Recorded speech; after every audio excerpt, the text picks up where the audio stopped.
They're getting skills and they're getting jobs. They want to be there. They're working hard. They have been sent home. Some of them don't have a home to go to. With that, I yield to my colleague from California. Well, I thank the gentleman for yielding, and I thank my friend from Texas for the compliment, and you're always welcome in my home, and I would suggest that if we did more of that, we might get a little bit more cooperation on things that are important to the country. But, Mr. DeFazio, I just wanted to comment on the issue you raised in regard to the World War II memorial and the veterans who have come out to get a glimpse of that, many of whom have never seen it before, some of whom have never been to Washington before, but they did in fact serve our country admirably and bravely, heroically. They won World War II. And as a combat veteran myself, I can tell you that I still get goosebumps when I hear about and sometimes even talk about what has become the greatest generation. And I think it's important for all of us to note that they're referred to as the greatest generation for a couple of reasons. One, and most obviously, they did an heroic job when they won World War II. There's no question about that, and it was just an unbelievable feat, and the sacrifices they made were horrendous, and it's something that we will all appreciate forever. And they won that war.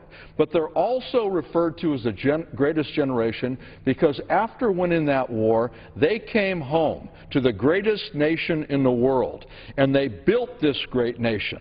And they built this great nation for everyone, not for just the ones that they liked or just the programs that they liked. And we can stipulate that there are programs in the federal government that all of us may not think are the #1 programs. There are programs in the federal government we all would like to see changes to.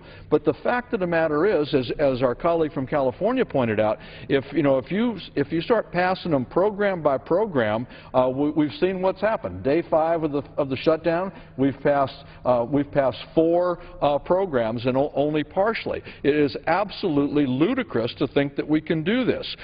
We need to remember and honor that greatest generation. And we need to bring this budget that funds all of government, a government for all Americans, not just the Americans who are affected by the headline today, not just the Americans who want to visit a memorial that's closed and we hear about it in the paper, not just an American who needs a medical procedure but that entity is closed, so we're going to fund that one in the 11th hour. We need to fund government. We need to open government, get it back to work so we can be the greatest nation. And we should do that. We should do it quickly. You know, this thing, I've said it a couple of times, this is a manufactured crisis.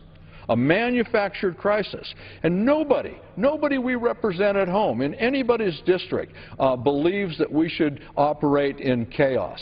And that's exactly what we're doing right now. Talk to any of your business owners back home. They don't want to operate in chaos. Go to your universities. Go to your small businesses, big businesses, schools. Nobody wants to operate on chaos. We want to minimize chaos. The trains need to leave the station on time, as they say. And the way to do that is to bring this budget to the floor, this continuing resolution to the floor. One vote, we open up government, and then we can get down to negotiating any changes that we might have. You know, you were successful in your plan. The 80 members on the other side of the aisle that signed the letter to my friend, Speaker John Boehner, to shut down the government, you were successful. Now let's open it back up. Let's bring these federal employees back to work who, and I'll repeat what the ranking member said, federal employees that have been furloughed, they're home, they're not working, they're not keeping the World War II memorial open, they're not keeping the wildlife refuges open, they're not at their job, yet we are paying them according to the bill that the majority just brought to the floor and that was passed. It's silly. It's ridiculous. This whole thing has gone on too long. Bring the CR to the floor. Let's get it voted on, and it'll get strong bipartisan support. And let's open the government and then get down to the work that we were sent here to do. I yield back. Well, I would like to correct one thing the gentleman say is as I understand it, we are not paying them. We will pay them. For working today, they will get a hamburger on Tuesday sometime, maybe, perhaps. But, for a lot of people, that's a hardship. A lot of federal workers are of modest means. I would point to our Capitol Hill police here. I had conversations with a number of them. Leaves are canceled. Some of them have had plans for a very long period of time. They can't get sick. They are not being paid. They will be paid. They'll get a hamburger on Tuesday, maybe sometime, depending on how long this whole thing drags on. This has risen to a point of absurdity.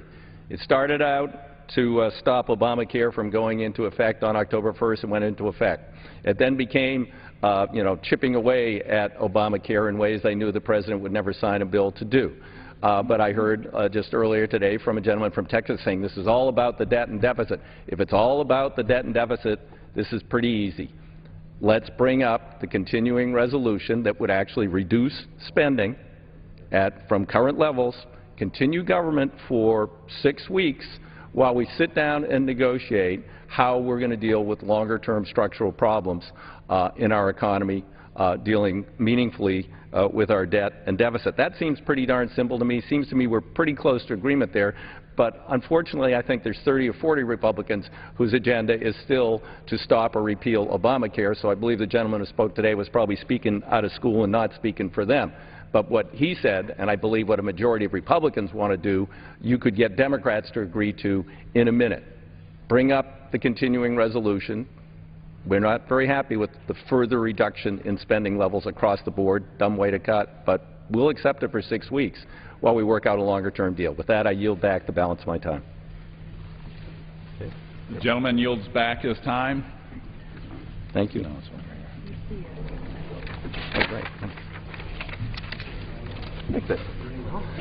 Under the Speaker's announced policy of January 3rd, 2013, the gentleman from Texas, Mr. Barton, is recognized for 60 minutes. I thank the gentleman from Florida. Mr. Speaker, for the last hour, the minority in the House, the Democrat Party, has had the right to speak to the American people in their leadership special hour. And I think the gentleman from Oregon and the gentleman from California did a good job of presenting the side of the story as they viewed it. Having said that, Mr. Speaker, the late Paul Harvey had a radio program for many, many years that many of us listened to, and in that radio program he would tell us the rest of the story. Well, Mr. Speaker, for the next hour, those of us on the majority side, the Republican side, most of us from Texas, although we're going to have some friends from Michigan and perhaps from Florida too, we're going to tell you the other side of the story, the rest of the story. And let's start by discussing this continuing mantra from the minority side that we ought to just bring up the continuing resolution, the clean continuing resolution or CR from the other body, the Senate, and life would be perfect. Well, Mr. Speaker, there's one tiny, small problem with that.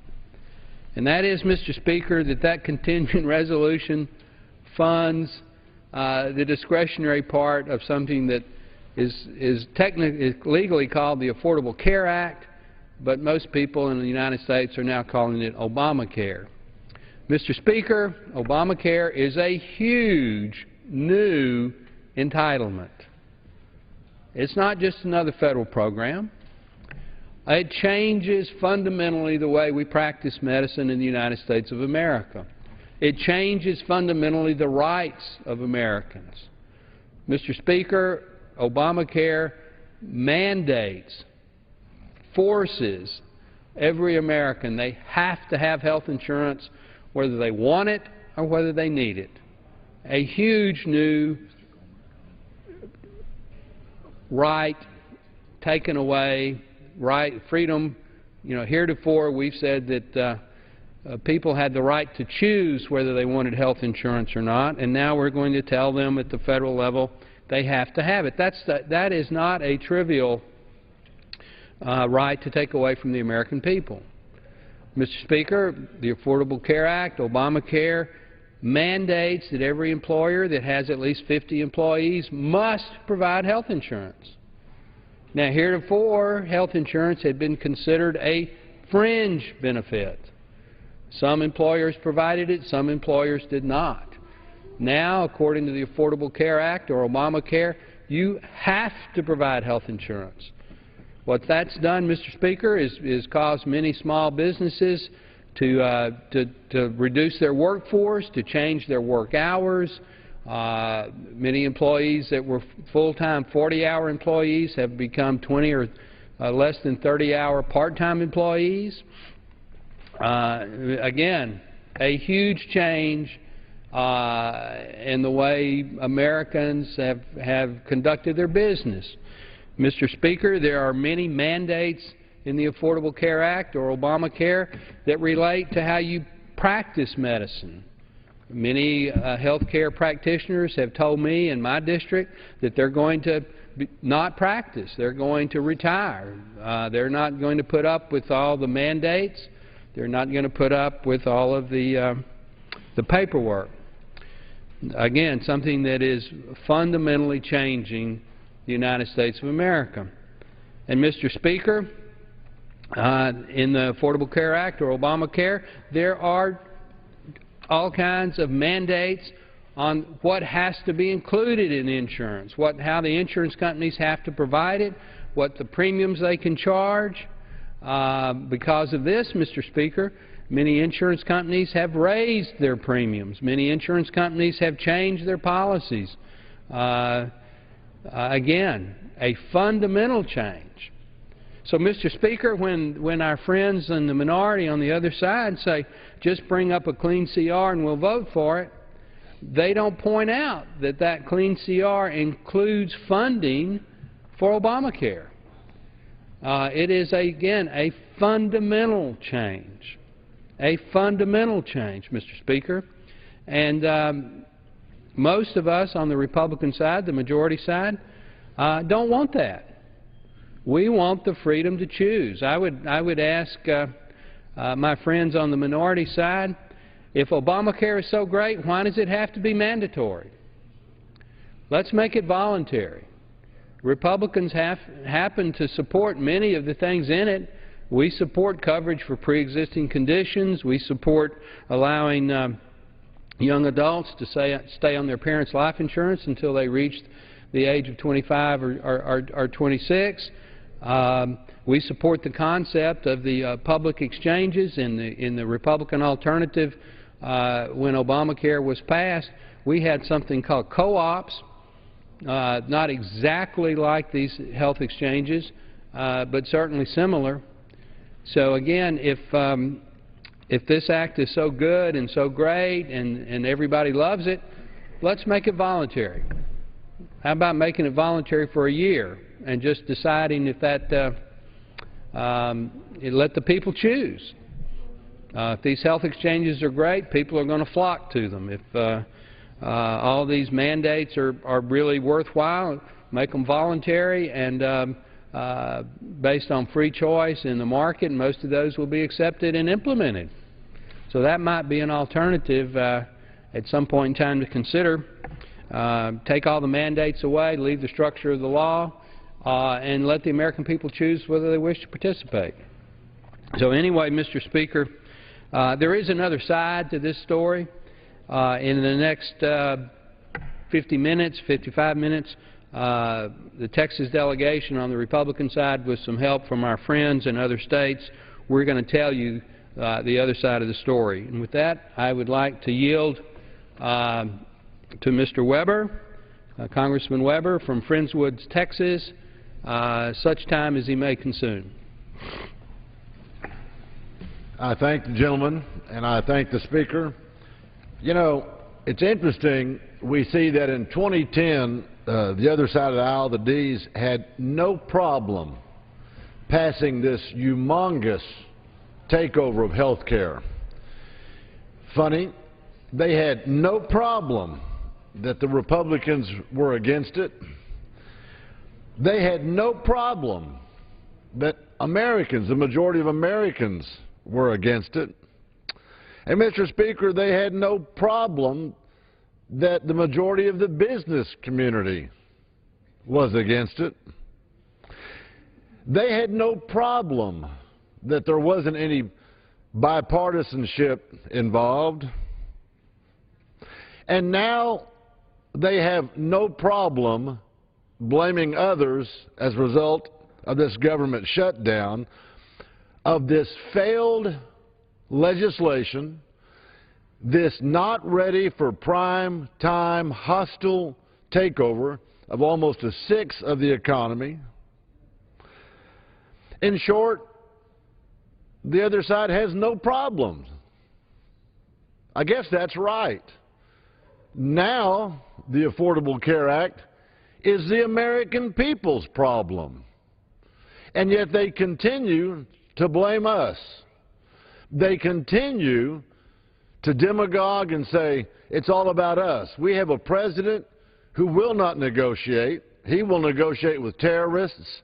He will get his foreign policy from the Russian president, Putin, but he will not come to the House of Representatives and negotiate. They want the majority leader in the Senate and the executive in the White House wants this House of Representatives, the Republicans, to unconditionally surrender and roll over and forget that it is the American public that has the problem. This huge entitlement that the gentleman from Texas was just alluding to, this is our method of getting negotiations going about fixing that problem. Interestingly enough, today, we've heard in speeches on the floor of the House the analogy of the Republicans' attempt to go ahead and fund those crucial parts of the government while they play their games. They bring up a game analogy called whack-a-mole. They say that our policy is akin to whack-a-mole. Well, Mr. Speaker, this is the first time I recall in recorded history that someone has actually made a molehill out of a mountain. A whack-a-mole analogy. I would submit that the Unaffordable Care Act, as I like to call it, is a lot larger than the 900-pound gorilla in the room, and our colleagues on the other side are ignoring the 900-pound gorilla and paying attention to moles, that proverbial molehill. That's so interesting. In some of their comments today, they have been decrying the fact that hunters in their own states may not get to hunt. Well, that seems really peculiar to me. The party who is in favor of gun control, who seems to be anti-Second Amendment right, in my opinion, all of a sudden are interested in hunters' rights.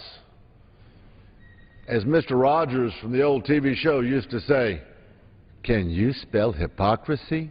Sure you can. It's very interesting to me, Mr. Speaker, that at this juncture in the game, that all of a sudden they're interested in those rights that heretofore they've had no interest in, and somehow it's the Republicans' fault. I will remind my colleagues on the other side of the aisle, as well as the American people, that of the last 17 shutdowns in the last 30 years, 15 of those shutdowns occurred when a Democratic majority was in control of this House of Representatives. You never heard the terms terrorists, holding a gun to the head, refusing to negotiate. You never heard that back then. But because of this Affordable Care Act, as the gentleman from Texas has already eloquently stated, is a huge mandate, because this seems to be their signature desire to make Americans have health insurance, signature legislature. Now we're hearing that all of a sudden they're in favor of these other things. Well, Mr. Speaker, on March 23rd in 2010, when President Obama signed that hostile takeover of the health care into law, we have seen key promise after key promise made to the American people broken. The President said the Affordable Care Act is designed to make it easier for younger Americans to obtain and maintain health insurance. That was a quote. Well, I'm from Texas. We believe in being truthful with people. In Texas, you get in trouble for making those kinds of false statements. We still believe in truth, justice, and the American way, even though we're from Texas. In reality, if Obamacare is implemented in Texas, health insurance premiums on the individual market will see an increase of 53% for young males and an increase of 11% for young females. That doesn't sound like such an affordable deal.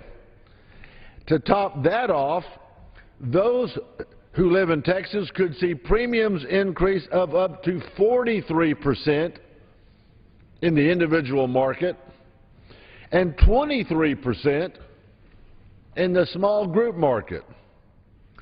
Promise number 2, broken. The President said, quote, "If you like your current health care plan, you will be able to keep it," end quote. Promise number 2, broken. The fact is, Obamacare incentivizes, as the gentleman from Texas stated, employers to drop coverage to avert taxes and fees that would be imposed on those small businesses and large businesses if they were to continue to provide their employees coverage.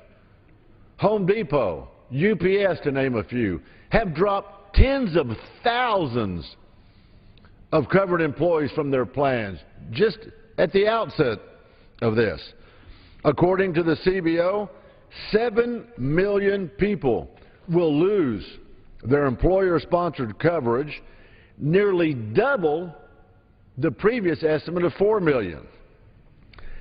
In 2012, the Texas State Comptroller Susan Combs and her office surveyed Texas members of the National Federation of Independent Businesses and received replies from over 900 Texas businesses, large and small. In that report, only 3.4% of those business owners believe that the President's health care would be good for their business. In fact, fines and penalties paid by those same Texas businesses with more than 50 employers for fiscal year 2010 through 2019, those fines were estimated at $9.3 billion with a B dollars. Not only have there been broken promises, there have been major delays of the law. It is simply not ready for prime time, and the truth of the matter is, folks, it will probably never be. As more and more Americans get that, they understand how imperative it is that we make changes in that law. In fact, since the law has been in place, there have been 22 actions to defund, revise, or repeal parts of that overburdensome law. To the other side, I would say this. Let's use the President's words. Knock it off and move on. 59% of American people want this law defunded. Why does the President and the Majority Leader keep ignoring the American taxpayers? In my districts, I have constituents sharing their heart-wrenching stories about the negative impacts Obamacare has already had on their family. There's been hundreds of responses. Take Susan Gay from Beaumont.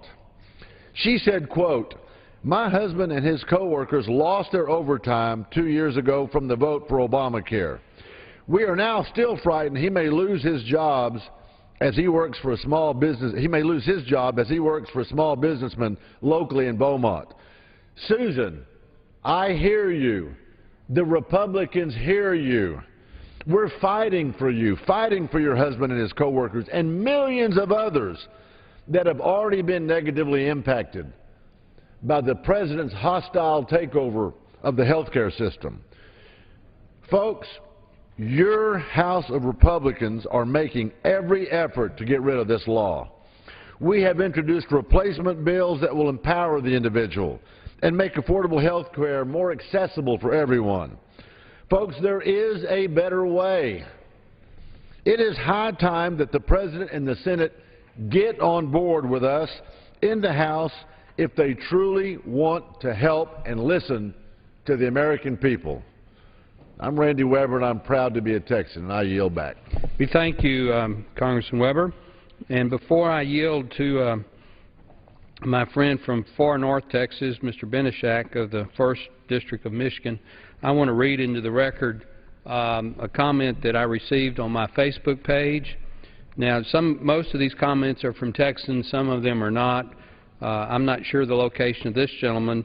Mr. Dave Gus, Jr., this is a Facebook page comment received yesterday or this morning, and I quote, just got a letter from my provider that my policy will end and I need to purchase a new one. When I called and asked why, I was told that my current policy does not meet the required coverage for Obamacare because it has no prenatal coverage. I am a male. The new policy will cost me $500 a month. The old one I had was $200 a month. And we have a number of these stories, Mr. Speaker, that I'll be putting into the record as this special order continues. But now I would like to yield to the gentleman from the 1st District of Michigan, Congressman Benishak, such time as he may consume. Thank you. I want to thank my colleague from Texas. I feel a great affinity for my Texas colleague that is an avid fan of Western swing, especially Bob Wills. You know, I didn't know how we'd end up in a shutdown. I never really wanted to have a shutdown in the government. I wanted to reach a compromise with the Senate and you know, have business go on. You know, the problem is that in the House we passed 4 different pieces of legislation that would have prevented a shutdown. I mean, I can see, for example, the first thing that we sent to the Senate was a plan to fund the government and defund Obamacare. Okay, I can understand that, you know, the Senate, you know, isn't going to maybe significantly budge on that, but maybe we would, you know, get out of the Senate some votes. You know, maybe some Democrat senators would vote for it. We would see what kind of support we would have on the Democrat side of the Senate. So then we sent to the Senate a piece of legislation which simply delayed the President's health care law for a year. The President had already delayed components of his law for some people or for some time. So let's try this. Maybe we would get Democrat votes in the Senate to support that. Well, those 2 propositions, they weren't even voted on. They were tabled in the Senate. I mean, they voted to table them and not have any debate about, you know, the merits of those 2 proposals. So then we sent to the Senate a proposal not to defund the President's health care law, but to continue to fund the President's health care law, but to change the law such that it affected all Americans the same. The President, by executive order, has changed his own law.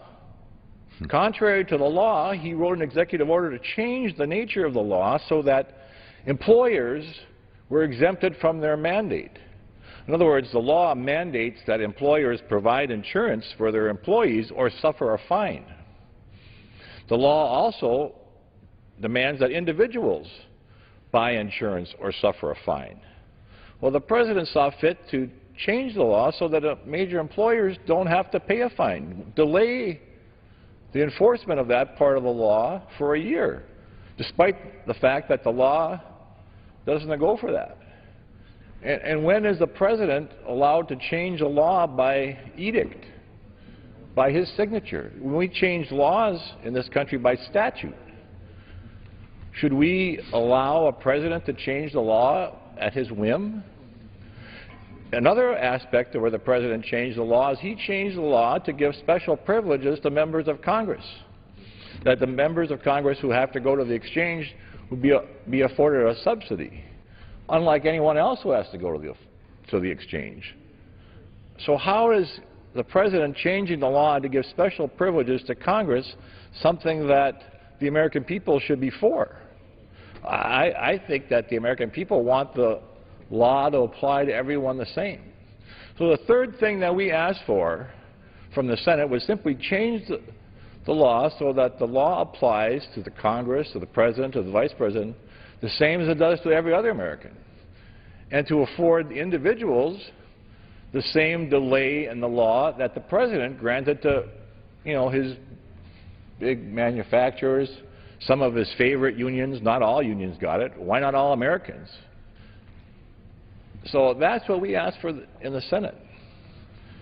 Not even to defund the President's health care law, but simply to make the law abide with all Americans and not, how is it that we become a country where the law applies only to certain people? That the President, by a written statement, can exempt certain people from the law. Is that what this country is becoming? Is that the United States of America that we grew up in? I don't think so. I think that what we asked for, which would fund Obamacare and simply change the law to apply to everyone, was certainly a reasonable compromise from our initial piece of legislation. And they tabled that. And our fourth effort to keep the government open was simply to ask the Senate to come talk to us. So if you won't agree to make the law the same for everyone, will you at least come to us and talk about what you will accept? And that's why we're in this impasse we are today. We've taken steps to reopen the government. We've passed targeted pieces of legislation that will fund critical portions of our government. FEMA, national parks, WICS, Veterans Affairs, the National Institute of Health, the National Guard. We even passed legislation that furloughed employees will be paid once the shutdown ends. The Assad administration has given exceptions to their allies, big businesses, and some unions. Why shouldn't the American people be given the same kind of treatment? We have heard a lot about a clean CR. I don't know. I don't see how it's so clean when it allows the President to change the law by edict. I don't see that as a clean piece of legislation. I think that's a piece of legislation that allows unfairness in the law to continue. And to me, it's rather unclean. And I'm willing to talk to the Senate to come to some sort of an agreement. But it just strikes me as, really, really disingenuous to call what they are calling a clean CR clean, when in reality it's allowing the President to change the law at his whim. I think that the administration and the Senate certainly should come to the bargaining table and talk to the House. I mean, the power of the purse. We have the power of the purse. Shouldn't our consideration be taken into account? Shouldn't we have conversations to make sure that this country stays open? So I just wanted to explain to you, Mr. Speaker, and to those listening, that how I feel and why we're here. And I would ask your support in that, and I'll yield back the balance of my time. Thank you. Thank the gentleman from Michigan. And before I yield to the gentleman from Florida, I want to read two more comments into the record from my Facebook page. The first one is from a Kevin Hussey, H-U-S-S-E-Y. Kevin says, "It's doubled my premiums. Simply put, how is that affordable?" And Lauren Engel Schmudy comments, "My mother is facing having her hours cut or being laid off altogether, not to mention that her company is dropping health insurance for part-time employees altogether." Again, these are comments from folks on my Facebook page. I'd also like to point out that My wife, Terry Barton, is the marketing director for Ennis Regional Medical Center in our hometown of Ennis, Texas, and it's her job to help the hospital get ready to implement Obamacare. I have texted her this morning and asked her how that's going, and she has replied that the counselors are all trained and they're ready to help if people call in wanting to sign up. Ennis Regional Medical Center is a certified application center, but as of so far, very few people have called and tried to sign up. And that's on the front lines. Ennis Regional Medical Center is a hospital approximately, I think, 60 or 70 beds in a town of approximately 18,000 people in the suburbs of Dallas and Fort Worth, Texas. It is on the front lines of Obamacare as we implement it, if we do implement it. And with that, I would like to yield such time as he may consume to the gentleman from Florida, Congressman Yoho. I thank my colleague from Texas, and I appreciate you wearing our stripes on your tie today. That's apropos. Mr. Speaker, I'd like to address all of my colleagues, both Republicans and Democrats, but more importantly, the American people. For they're the ones that we all need to listen to. They're the ones that will hold us accountable, and we were sent here to represent the people. I represent approximately 700,000 citizens in North Florida's congressional district and had approximately 65% plus support of that district. And one of the things I ran on was preventing the Affordable Care Act from being implemented, and I have voted to do all in my power to prevent this ill-conceived legislative malpractice of a bill from being a burden to the American citizens I represent. I also ran on the rule of law and the adherence to the Constitution. So when I hear my colleagues on the left, to this side of the chamber, say the Republicans want to shut down the government, I find it somewhat disingenuous. I'm voting the way the majority of the people I represent have instructed me to do, as have my colleagues. Since we are the House, the people's House, we are the voice of the people. So when my Democratic colleagues say the Republicans want to shut down the government, keep in mind that it's the voice of the people that we represent, whose voice you are hearing. That's the way a representative republic works. Another issue that belittles this body and lowers our approval rating, I read the other day, with the American people equal to or less than a root canal or colonoscopy, is the drama, the theatrics, and the name-calling. Understand, no one on this side, as is true for your side, wants children, veterans, or old people or widows to starve or to be deprived of health care. We, as you, will take care of the needy, the truly needy. The name-calling, I have to admit, seems to emanate from one side more than the other side.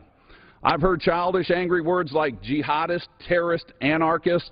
Today I heard whack-a-moles, teabaggers, and Tea Party radicals.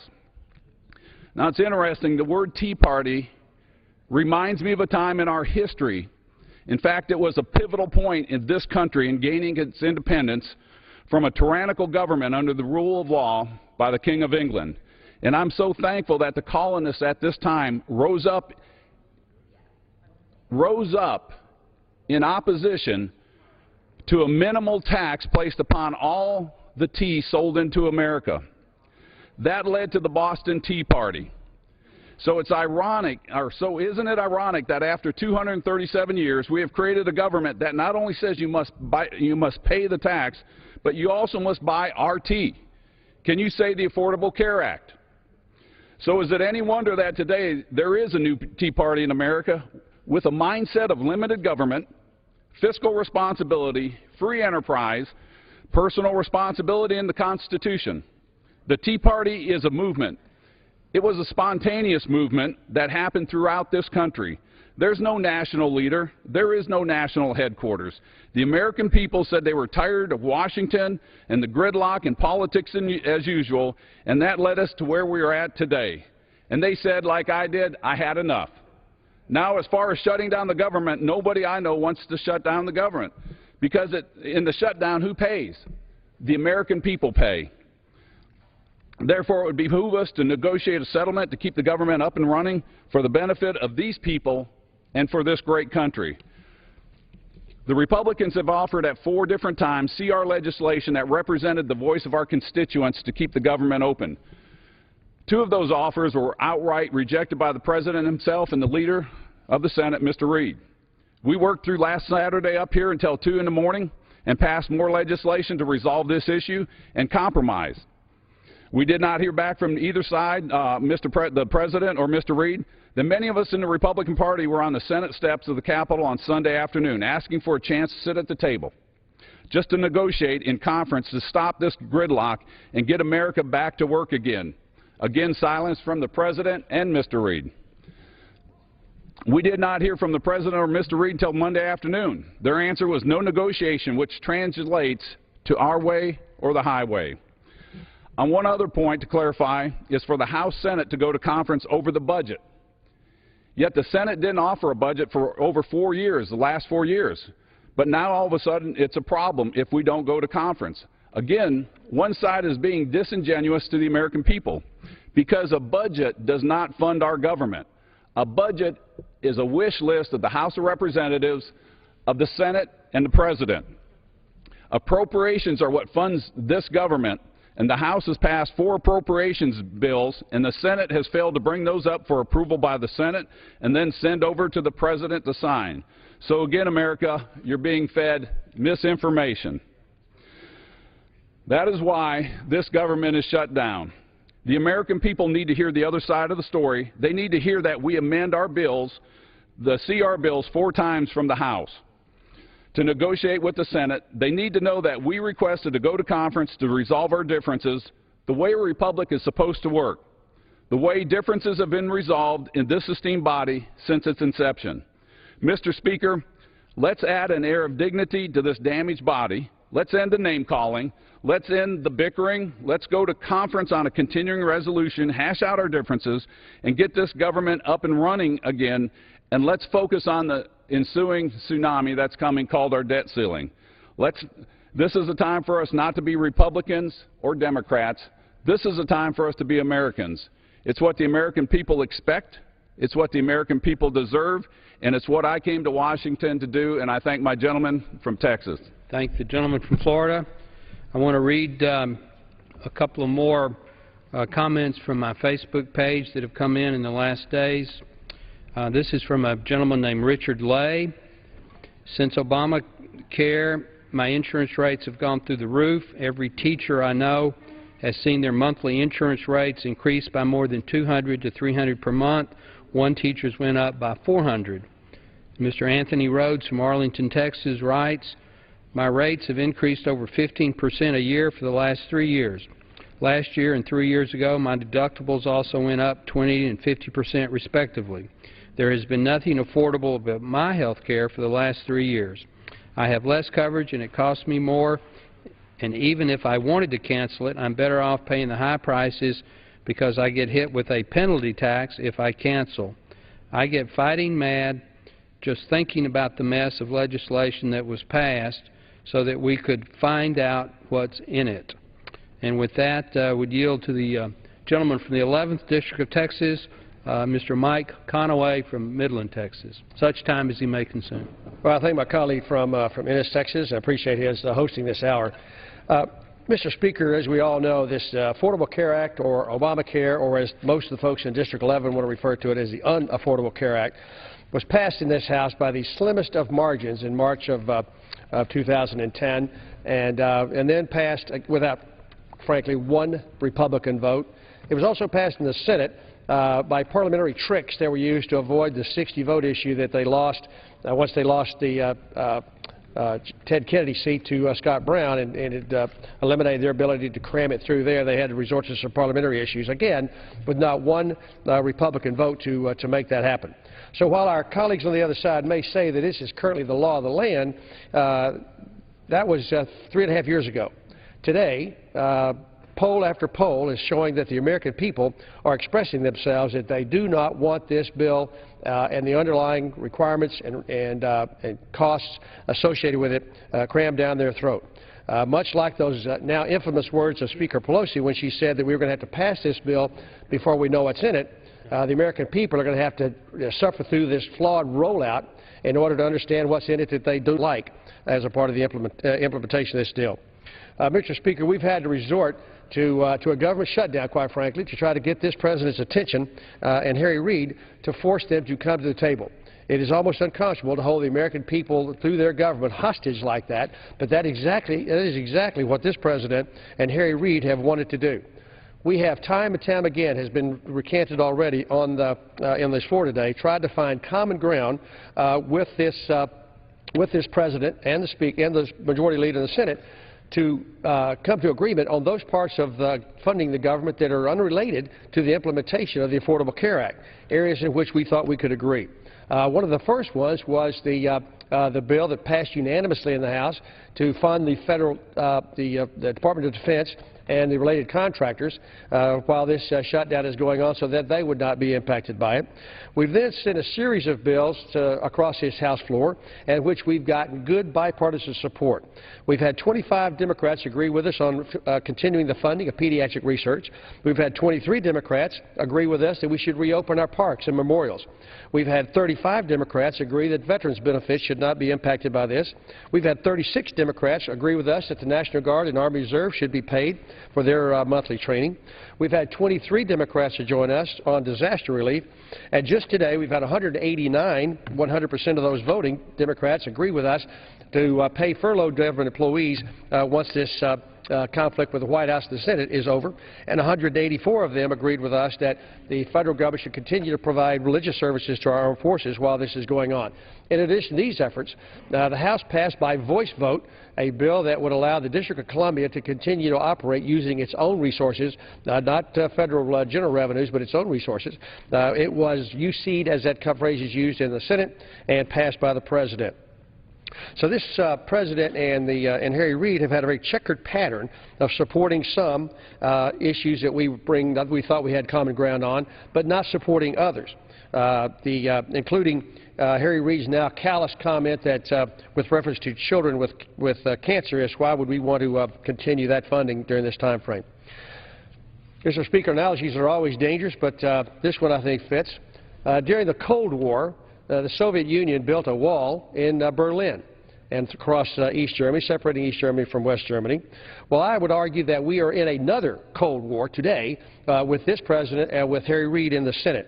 This is a Cold War that they are also building a wall of, but their flat-out refusal to negotiate with House Republicans, except, of course, when it benefits a constituency that they believe is important to them on these issues, they are building a wall of obstinance, a wall of hard-headedness, and a wall of stiff-neckedness, if that's in fact a word. A little hard for somebody from West Texas to get his tongue around that one. But nevertheless, that is a wall that they are refusing to listen to the American people. And to paraphrase those wonderful words of Ronald Reagan when he was speaking to Gorbachev, I would try to use those same comments to this President and to Harry Reid, the Majority Leader of the Senate. Mr. President, tear down this wall of obstinance. Tear down this wall of stiff-neckedness and tear down this wall of not negotiating with House Republicans. Listen to the American people and tear down that wall so that we can get this government back to operating and we can deal with a bill and a now law that the majority of Americans do not want. And I yield back. We thank the gentleman.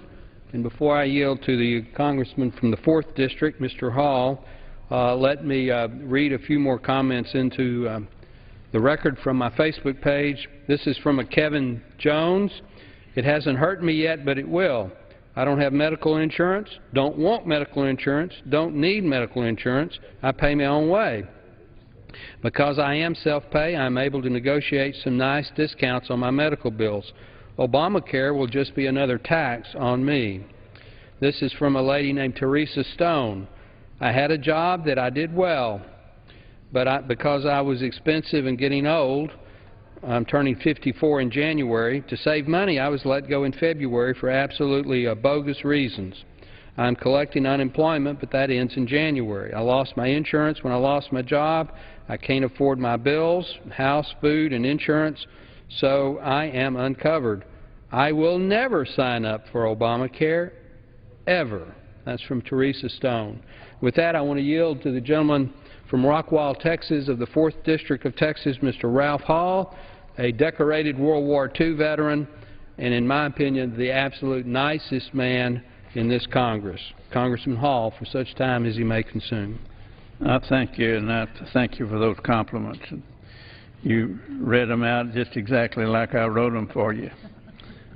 Mr. Speaker, I thank you too, and I thank you for being here when most everyone else is gone.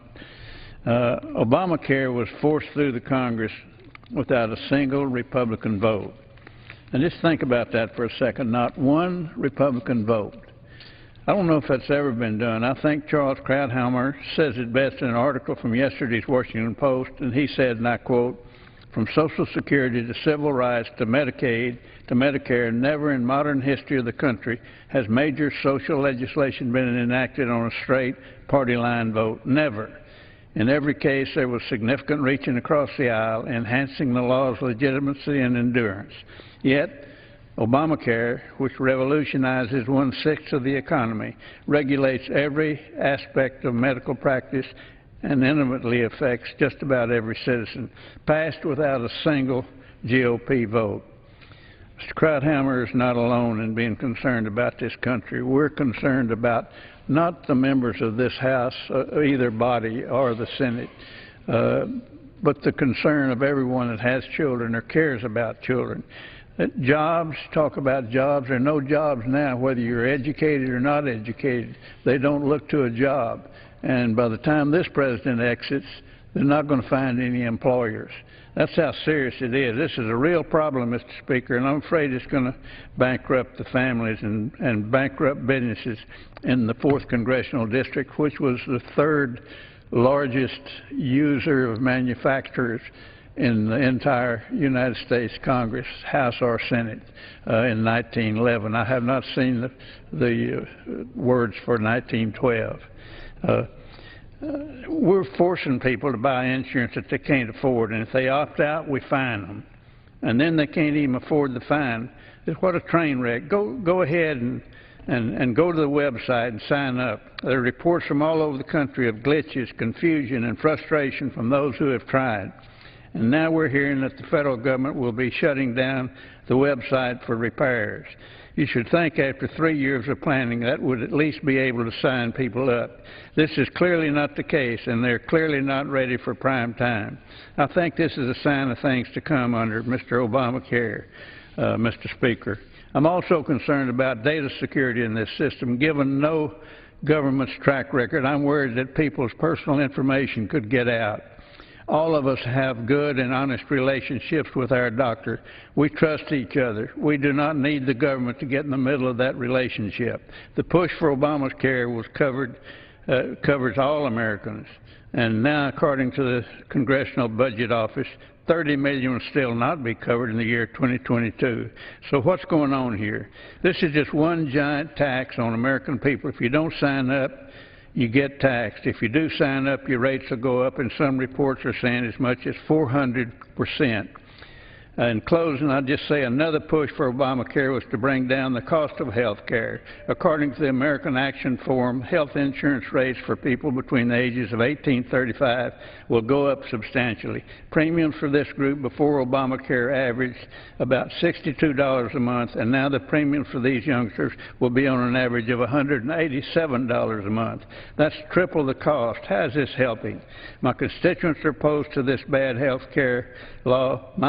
My mail is 100 to 1 against it, and I'm opposed to it. The folks on the other side of the aisle should listen to the majority of Americans and repeal, defund, or delay Obamacare. Senate had 4 chances to prevent this shutdown. They selected none of them, and we shut down. I yield back.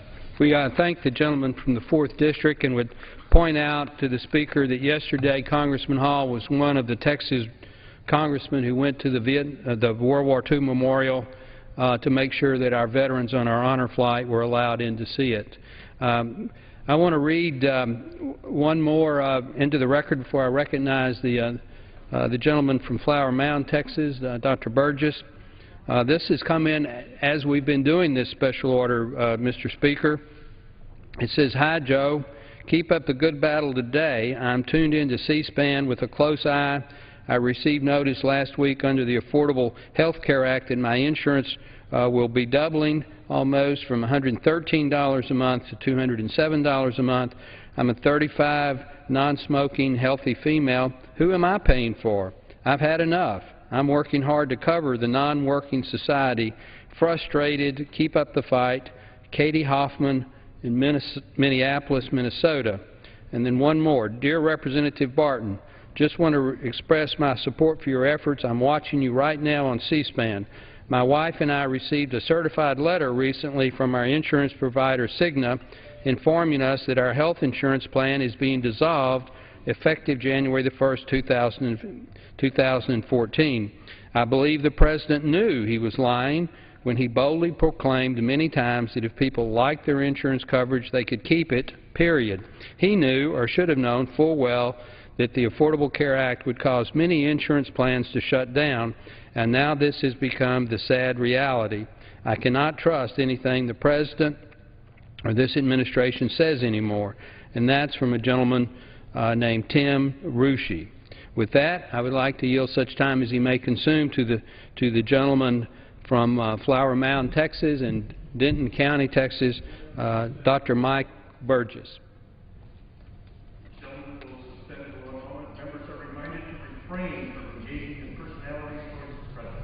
If I may let the Speaker know, this was an email sent to me from an American citizen. I was just reading something an American citizen wrote.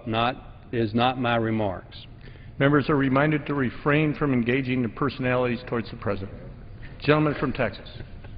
I thank the Speaker for yielding, and I thank Mr. Barton for bringing this hour to the floor of the House. It is significant that this is the Texas hour. People look to Texas for leadership, certainly from an economic standpoint. Texas enjoys a AAA rating. The United States, unfortunately, does not. You look at Texas, and between the years 2009 and 2011, the state of Texas gained nearly 1 million new residents. Other times there have been vast expansions of population in a state. The rate of uninsurance has also increased, except in Texas. During that time period from 2009 to 2011, the rate of uninsurance went down. And why is that? Because people were moving to Texas because they could find a job. And accompanying that job typically was employer-sponsored insurance. The reason for that is, of course, that Texas has a long history of utilizing the energy resources inherent in that state. And in fact, it's Texas that has gone a long way towards redefining our national energy policy and making us a net exporter of energy rather than an importer. But our purpose today here is to talk about the Affordable Care Act. And it has already been referenced. The other body passed this late on a Christmas Eve in order to get out of town right before a snowstorm. Now, the chairman of the Finance Committee in the other body, when talking to the Secretary of Health and Human Services earlier this year, said, Madam Secretary, I am worried that we are seeing a train wreck. Well, I wanted to provide for members of the House of Representatives what a train wreck looks like right before it happens. Ladies and gentlemen of the House, my colleagues, this is where we were last Monday night. The two locomotives bearing down on each other, smoke trailing out of each of their smokestacks. This is a train wreck right before it happens, and that's where we were Monday night. A train wreck was fixing to happen, and we were trying to do everything possible to prevent it. We had passed 4 bills, sent them over to the Senate to allow funding for the government. Each one had been rejected, and in fact, the last one, in the spirit of compromise, well, let's just sit down and talk, and the Senate rejected that as well. But when you stop and think about the history of this thing, why has it been so hard to implement this?